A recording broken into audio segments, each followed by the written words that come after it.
Hi guys, good morning. Palapit na kami sa Walmart grocery store.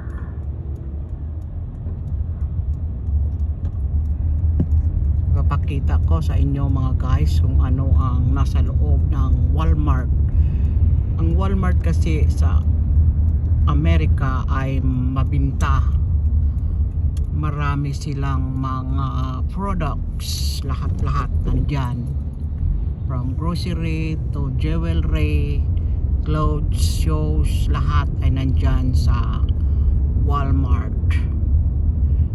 This is inside Walmart. Ito ay magpapark kami, yung kasama ng kapatid ko, habang ako ay nagbablog.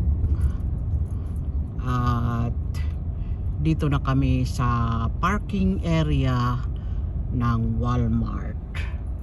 Wow, saan ang konsol? Sa timita tagpuan. Ito ngayon ang Walmart area. Yan. Tapos maraming nagpa-park talaga kasi ano ito, yung mabinta talaga ang grocery ito sa United States of America.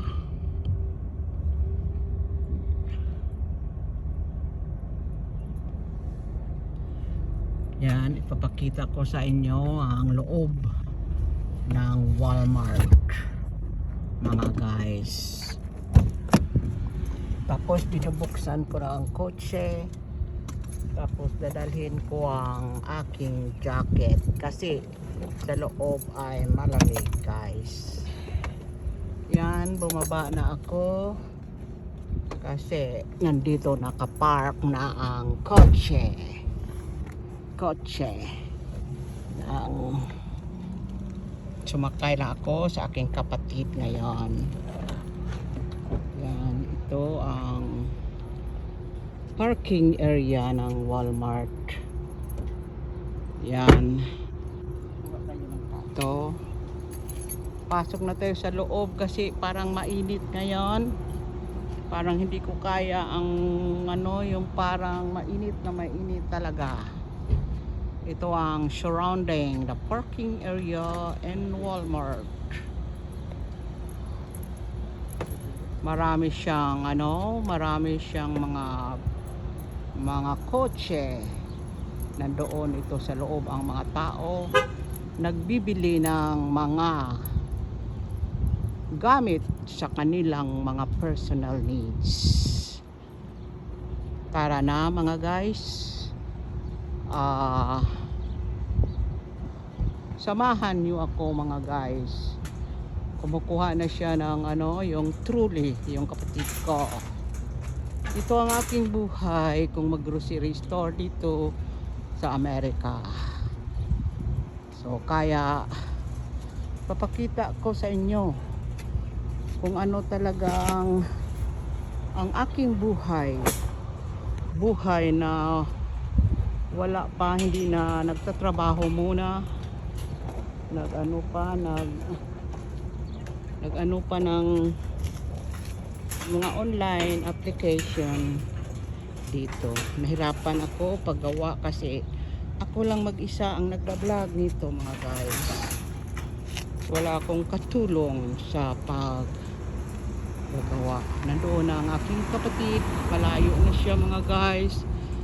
Pero talagang ginagawa ko ang lahat para ipakita sa inyo ang aking buhay kung ako ay mag-grocery sa aking mga gamit sa bahay.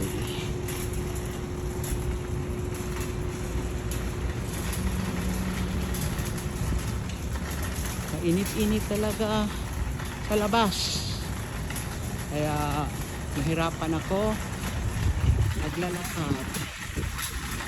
Kaya kasi hindi ko kaya ang mainit na surroundings ngayon. Kaya samahan niyo po sa loob Ipapakita ko sa inyo kung ano talaga doon sa loob. Sa inside Walmart grocery store. Guys.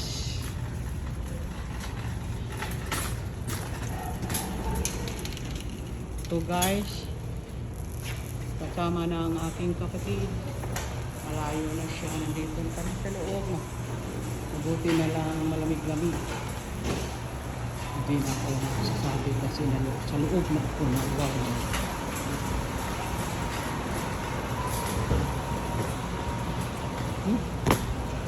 Init.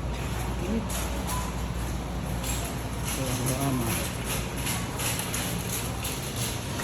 Yan, papunta ako sa vegetable area.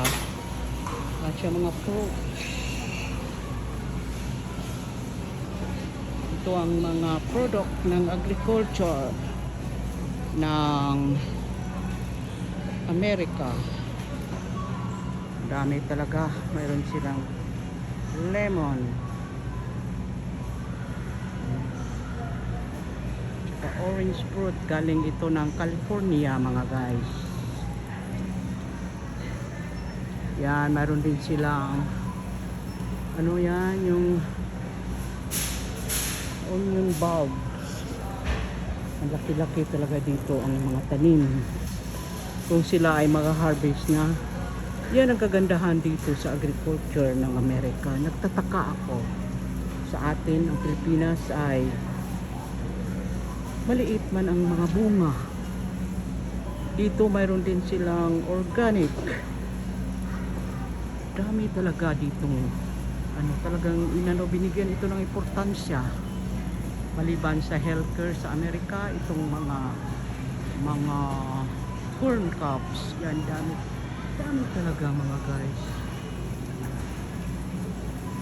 Ito mga tomatoes, mayroon din silang plums. Ang dami talaga ditong agriculture.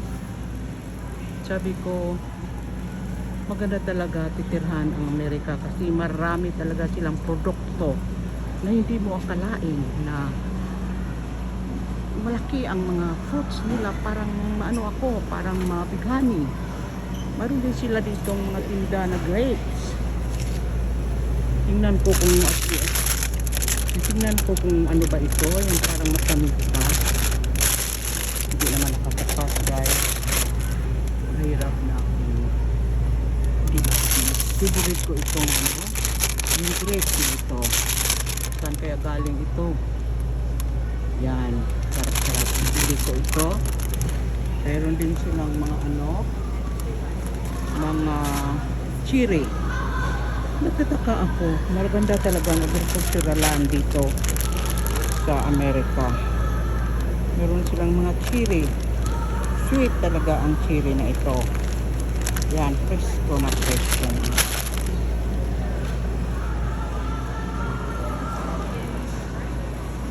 Yan, mga fruits mga guys.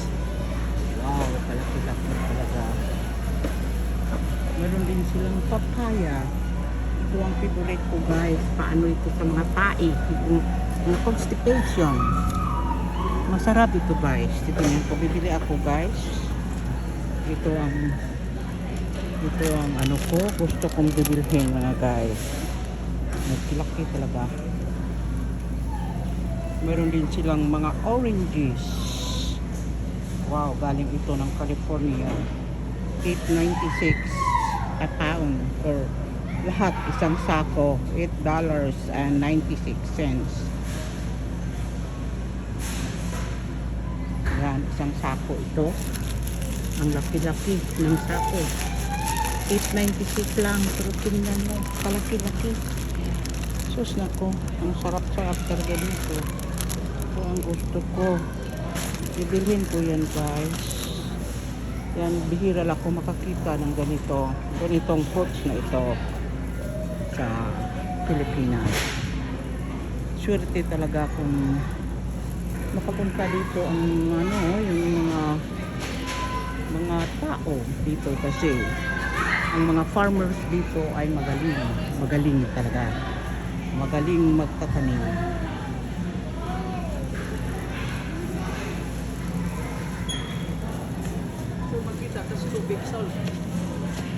Yan, nagbili ng aking kapatid ng mga tinapay at saka Tapos tubig. punta kami sa tubig doon. Magbili pa ako ng yung parang rice at saka sabon. Wala na akong sabon. Ito ang organic area sa mga vegetables. Yan, ito ang ubos lahat. Ubos lahat ang banana nila. Imagine wala ng laman ang mga banana nila, na ubos talaga. Kaya marami pala ditong mga yung customers sa Walmart. What is inside Walmart? Nandito naman ako sa mga tinapay. Pero hindi ako bibili ngayon ng tinapay, hindi ako magbibili ng karne. Kasi mayroon pa akong karne doon sa aking refrigerator.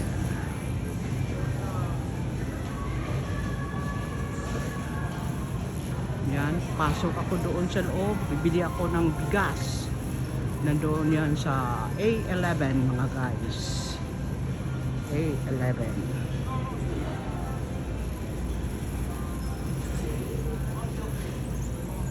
Yan.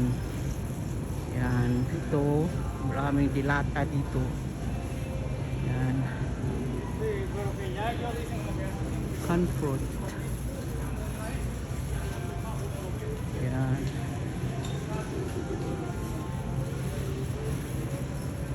What is inside Walmart? Mayroon ditong rice. Bibila ko ng rice. Kasi parang reserva ito. Mayroon pa akong rice doon sa bahay. Pero reserva ito mga guys. Ito ang gusto kong bibilhin mga guys. Nasaan yung gusto kong bibilhin na bigas? Wala naman dito. Puro naman yan malaki. Naku, wala dito. Ito guys, basmati pala yan. Uy. Limi ng basmati. Di ko ganahan og basmati. Ganahan ko lagi og hasmin. Wala na yung yung $5 guys na yung anong klase ba yon? Had jasmine made in Thailand.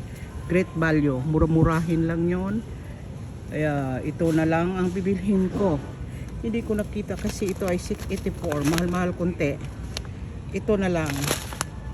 Hindi ko nakita yung yung $5 plus. Ito na lang ang anuhin ko. Kukunin. Yan. Ito ang binibili ko ngayon. May jasmine rice ako. Ito ang grocery ko sa ito ay last week na ngayon ng yung month of the month. Ano na ito sa first week of the month ng June. Yan, nagbibili na lang ako para hindi mabigat sa akin. Yan, wala ko nakita mga guys. Puro malaking sako yung favorite ko na bigas. Pero kinuha ko na lang ibang klase ng maliit na bigas, yung hatmin rin. Pero ibang klase. Yan, mga bigas ito mga guys. Yung kapatid ko, nagtingin-tingin din siya ng gusto niyang bibilhin. Kasi kami ay may sarili-sariling finances. Kaya ang gusto naming lasa ay bibilhin namin isa't isa. Bibilhin namin. Kanya-kanya kaming bayad. Ito ang buhay ko sa Amerika. Mahirap dito pag wala talagang pira talaga dito. Kasi ang pang-araw-araw nating ginagamit, ang kinakain, dapat talaga mayroong dito, mayroong anong pangalan yun, financial stability. Yan ang buhay dito sa Amerika. Iba rin ang kaligayahan dito. Iba din ang kaligayahan dito kasi iba din sa Pilipinas. Masarap din ang Pilipinas titirhan sa ibang paraan. Pero dito abunda talaga ang mga pagkain. Pero magbili ka na through by dollars. Ito bibili ako ng isa lang sausage muna. Yan. Ito ay masarap. Masarap na sausage. Yan. Marami talagang customer rito magbibili. Nakita nyo ang parking area, punong-puno talaga ng sasakyan. Yan. Ito lang ang bibilhin ko, yung importante, yung kapayas, yung grapes at saka orange fruit, saka bibili pa ako doon ng ano, yung ano pangalan yun, yung detergent, plate detergent. Yan ang bibilhin ko mga guys. Yan, talagang nandoon siya sa, yung kapatid ko, nagpipili din siya sarili niyang kainin. Yung sardinas. Ito ang area sa mga rice at saka delata.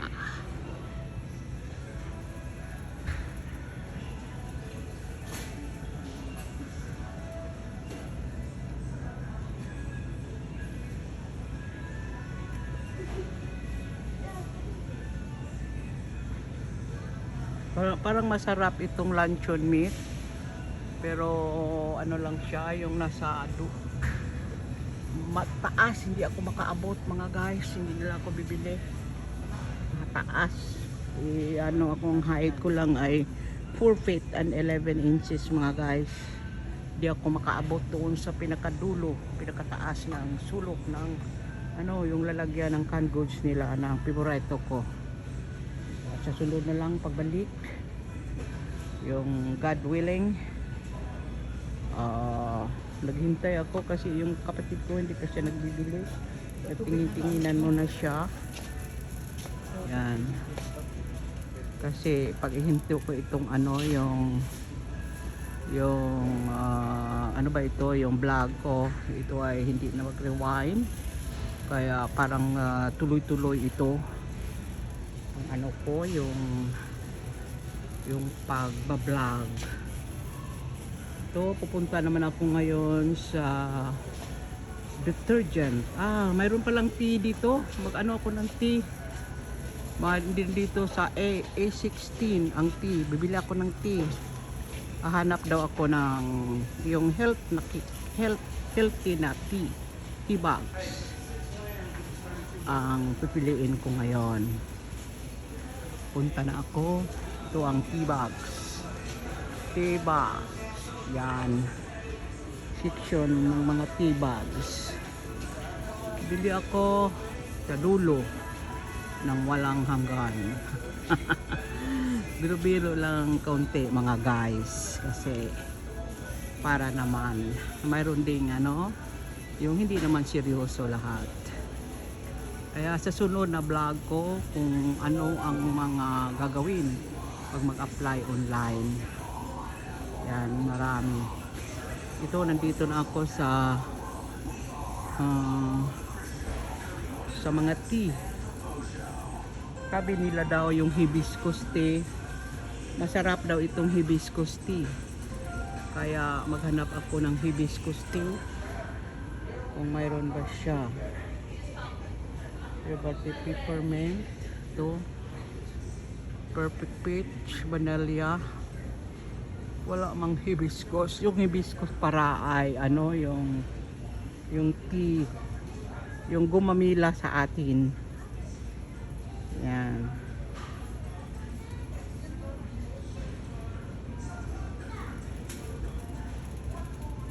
Siya kang mahilam na lang. Ang ganda na ano. Ayan, bibili ako nito. Mayroon pa, masarap na itong green tea. Classic. Pero gusto ko Caffeine-free. Caffeine-free ba kaya ito? Caffeine-free. Ito, caffeine-free kaya ito? Caffeine-free. Caffeine-free. Lavender chamomile. Yan, bibili ako.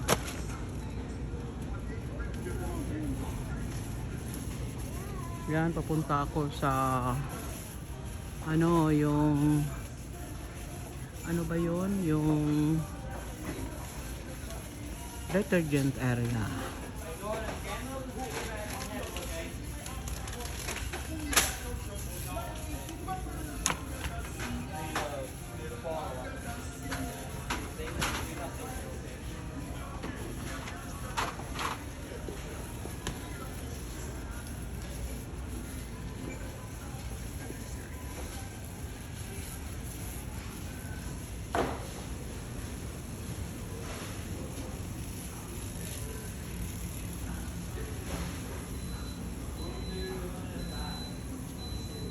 Ito ang detergent area ngayon. Punta na ako dito. Bili ako ng panghugas ng plato. So, put your phone back.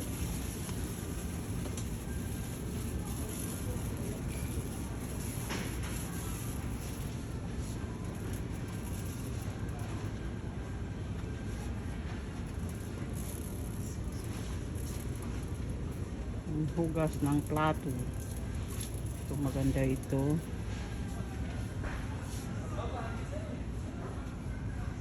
Yan. Ito doon. Bili ako ng doon. Ay para yung doon. Ayan. Pari akin sa akin. Adjust na lang. Ito. Kaya mura-mura lang. 274. Yan. Yan.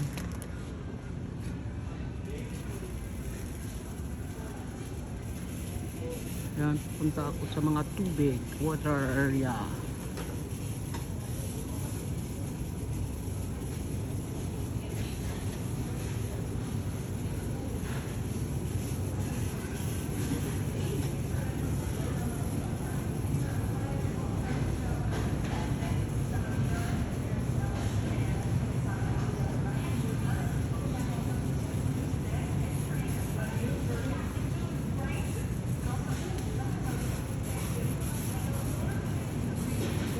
Ito ang inside Walmart. Meron din silang paninda na pagkain, luto na pagkain. Ito siya ngayon. Punta na ako sa tubig. Yan, nandoon ang kapatid ko. Joy! Diara ko! Joy!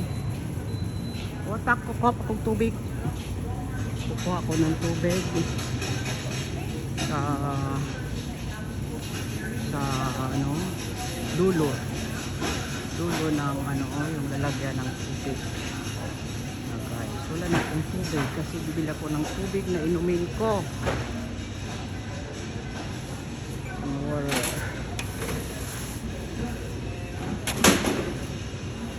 The spring water. Yan, dalawa lang muna kasi mabigat. Ito lang ang bibilhin ko ngayon mga guys. Wala na. Sa sunod na naman nga kabanata. Yan, nakahintay aking kapatid. Kasama ko siya sa aking bahay namin. Yan.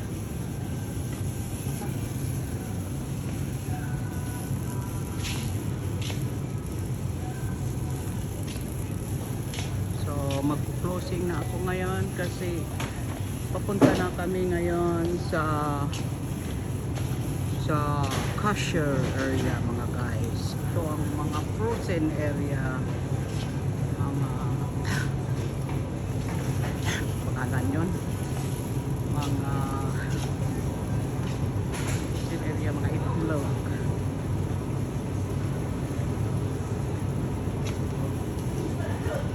Talaga mga junk food dito. Yan, uwi na kami. Hindi muna ako bibili ng itlog kasi mayroon akong itlog. So please subscribe my channel guys. Cotton Candy Rose USA mga guys. Ito ang buhay ko sa Amerika.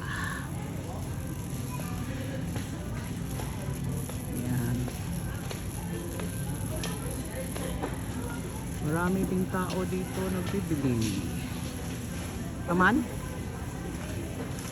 Yan, lumilingon aking kapatid. Hindi ko alam kung ano ang ano niya, yung hiwatigs. Kung anong nasa utak niya o sa iniisip niya ngayon.